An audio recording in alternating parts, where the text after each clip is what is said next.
Assalamualaikum warahmatullahi wabarakatuh. Perkenalkan, nama saya Muhammad Alfian dari Prodi Pendidikan Ekonomi kelas 9B. Di sini saya akan menjelaskan ujian tengah semester pelajaran perkembangan peserta didik. Langsung saja, masa usia dini dan tugas perkembangan 2-6 tahun. Menurut Habibus 1961, mengartikan tugas-tugas perkembangan sebagai tugas yang muncul pada periode tertentu dalam tentang kehidupan individu, yang apabila tugas ini dapat berhasil dituntaskan akan membawa kebahagiaan dan kesuksesan dalam memuaskan tugas berikutnya. Sementara apabila gagal, maka akan menyebabkan ketidakbahagiaan pada diri individu yang bersangkutan, menimbulkan penolakan masyarakat dan kesulitan dalam menuntaskan tugas-tugasnya berikutnya. Tugas perkembangan pada usia kanak-kanak dimulai dari usia 2 tahun sampai dengan 13 tahun. Usia kanak-kanak dibagi menjadi 2 periode, yaitu usia prasekolah dan usia prasekolah disebut dengan kanak-kanak awal atau early childhood. Pada usia sekolah disebut dengan kanak-kanak akhir atau late childhood. Selanjutnya yaitu perkembangan fisik. Aspek perkembangan fisik anak usia 2-6 tahun. Masa kanak-kanak awal terjadi pada rentang usia 2-6 tahun. Masa ini sekaligus merupakan masa prasekolah, di mana anak umumnya masuk kelompok bermain dan taman kanak-kanak. Anak usia taman kanak-kanak dalam rentang usia 4-5 tahun atau 6 tahun berada dalam masa usia emas atau golden age. Segala sesuatunya sangat berharga, baik fisik, emosi, dan intelektualnya. Perkembangan fisik anak usia 2-6 tahun, anak dapat turun tangga, melompat, berinjak, dan mengubah arah. Dapat mengenakan pakaian tanpa dibantu. Gigi susu mulai tinggal digantikan oleh gigi tetap. Perubahan tubuh masa kanak-kanak awal saat usia prasekolah tumbuh lebih besar pada umumnya. Masa kanak-kanak awal rata-rata anak-anak bertambah tinggi 6,25 cm setiap tahun dan bertambah berat 2,5 sampai 2,3 kg setiap tahun. Selanjutnya yaitu perkembangan intelektual.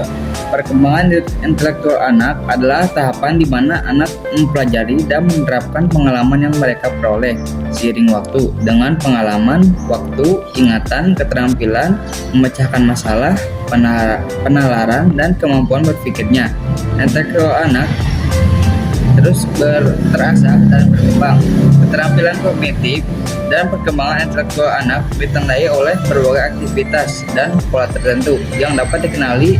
Ada 4 tahap beberapa dari perkembangan intelektual seseorang yang dikenalkan oleh Piaget, yaitu tahapan sensorik, periode per-operasional, periode konkret operasional, dan periode formal operasional. Selanjutnya yaitu perkembangan emosi.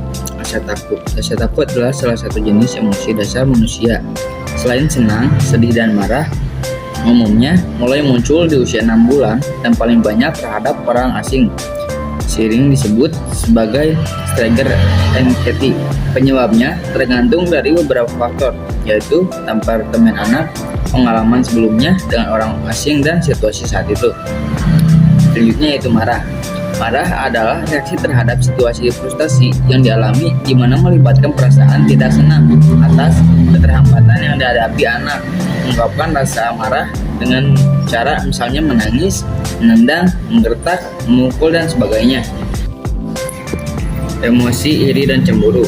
Gembira adalah emosi yang menyenangkan rasa senang atau gembira. Ini adalah reaksi emosi yang ditimbulkan bila anak mendapatkan apa yang diinginkan, kondisi yang sesuai dengan harapannya. Iri hati muncul saat anak merasa ia tidak memperoleh perhatian yang diharapkan, sebagaimana yang diperoleh teman atau kakaknya. Perasaan iri hati muncul lebih bersifat negatif. Cemburu adalah reaksi normal terhadap hilangnya kasih sayang, baik kehilangan secara nyata terjadi maupun yang sekedar dugaan. Perasaan cemburu muncul karena anak takut kehilangan atau rasa tersaingi dalam memperoleh perhatian dan kasih sayang dari orang yang dicintainya. Selanjutnya yaitu rasa ingin tahu. Ingin tahu adalah keingintahuan anak terhadap hal-hal baru yang berkaitan dengan dirinya sendiri maupun lingkungan sekitarnya. Saya ingin tahu yang besar merupakan perilaku khas anak prasekolah. perkembangan sosial dan moral. Kecerdasan emosional penting bagi keberhasilan anak dalam membina pertemanan dengan teman sebaya dan dalam perkembangan kesehatan mental secara keseluruhan.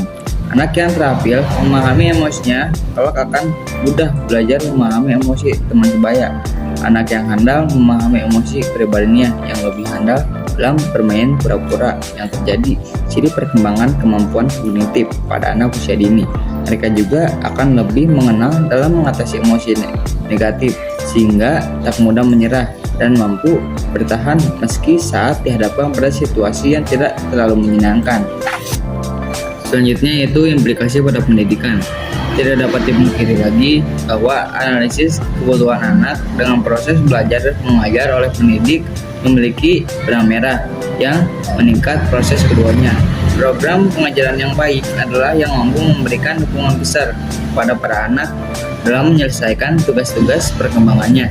Sehubung dengan ini, setiap pendidik harus mengetahui dan selayaknya memahami seluruh proses dan tugas perkembangan anak.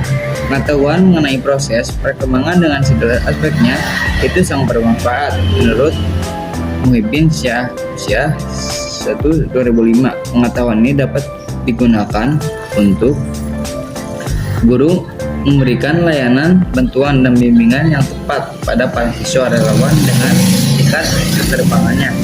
Guru dapat mengantisipasi kemungkinan timbulnya kesulitan belajar siswa tertentu, lalu segera mengambil langkah-langkah yang tepat untuk mengatasinya. Guru dapat mempertimbangkan waktu yang tepat untuk memulai aktivitas proses belajar mengajar bidang studi tertentu.